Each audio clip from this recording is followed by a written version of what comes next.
Hello दोस्तों, मुझे उम्मीद है कि आप सभी अच्छे होंगे। दोस्तों, क्या आपको पता है कि संघर्ष का हमारी ज़िंदगी में बहुत बड़ा रोल प्ले होता है और कुछ लोग संघर्ष ही नहीं करते क्योंकि संघर्ष ही हमारे अंदर कुछ गुण पैदा करता है और वो गुण तभी आते हैं जो जब हम संघर्ष करते हैं और वही गुण हमें सफलता की ओर ले जाते हैं। तो आज हम यही चीज़ एक कहानी से समझेंगे। एक बार क्या हुआ, एक किसान भगवान से बड़ा नाराज हुआ क्योंकि कभी बाढ़ आ जाती थी, कभी सूखा पड़ जाता था, कभी धूप तेज हो जाती थी, कभी ओले पड़ जाते थे। तो कोई ना कोई कारण हर बार होता था और उन्हीं कारणों की वजह से उस किसान की थोड़ी फसल खराब हो जाती थी। तो एक दिन वो बड़ा तंग हुआ, तो उसने भगवान से कहा, देखिए प्रभु, आप भगवान हैं, लेकिन लगता है आपको खेती की कोई नॉलेज ही नहीं है।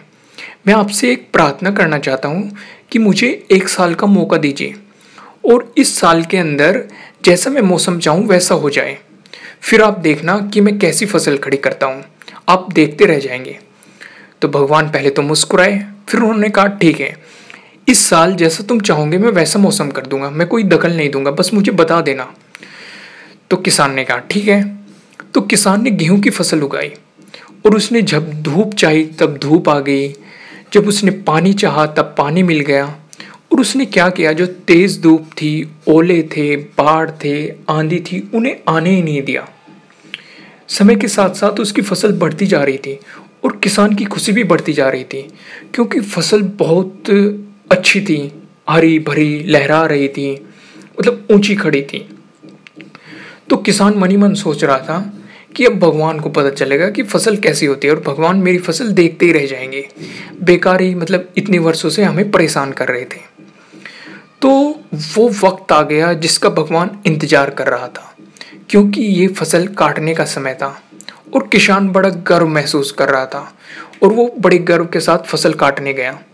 लेकिन जैसे ही फसल काटने लगा, एकदम से दुख के साथ छाती पे हाथ रख के बैठ गया और उसने कहा कि भगवान, ये क्या हो गया, क्योंकि गेहूं के अंदर कोई, गेहूं की जो बाली होती है उनके अंदर गेहूं ही नहीं थे। बाली जो होती है जिसके अंदर गेहूं बनता है, तो कोई गेहूं ही नहीं था, सारी बाली अंदर से खाली थी। तो किसान बड़ा दुखी हुआ, उसने भगवान से पूछा कि भगवान, ये क्या हुआ। तब भगवान बोले, ये तो होना ही था, तुमने जो पौधे थे उन्हें संघर्ष ही नहीं करने दिया, उन्हें संघर्ष करने का मौका ही नहीं दिया, न तो उन्हें तेज धूप में तपने दिया, ना आंधी ओलों से उन्हें जूझने दिया, न उनको किसी प्रकार की, मतलब जो चुनौती थी उनका एहसास होने दिया तुमने।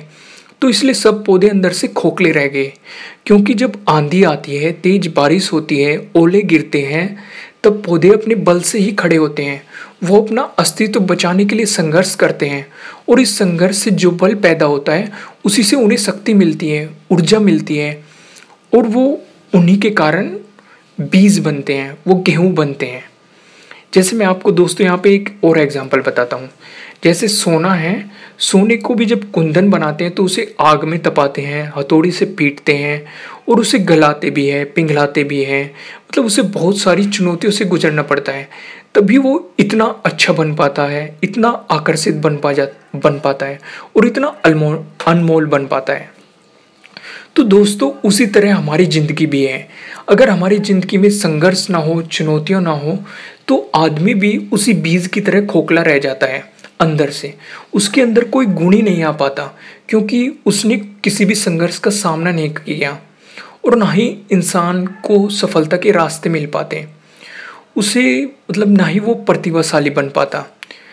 तो दोस्तों, आपकी लाइफ में कोई भी चुनौती आती है तो उसे हंसी हंसी स्वीकार कीजिए क्योंकि वो आपको कुछ सिखाने वाली है, आपके लिए सफलता के दरवाजे खोलने वाली है। अगर आपने उस चुनौती का सामना नहीं किया तो आप अंदर से खोखले रह जाएंगे और जिंदगी भर, मतलब आपके अंदर कोई प्रतिभा नहीं आएगी।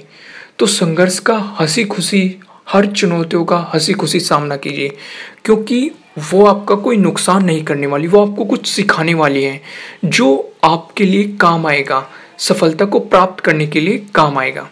तो दोस्तों, मुझे उम्मीद है कि आपको ये स्टोरी अच्छी लगी होगी और अगर अच्छी लगी है तो इसे लाइक ज़रूर कीजिएगा और अगर आप हमारे चैनल पर नए हैं तो सब्सक्राइब करना बिल्कुल भी मत भूलिएगा और अगर आप चाहते हैं कि ये स्टोरी किसी और के काम भी आए तो आप इसे शेयर भी कर सकते हैं। Thank you.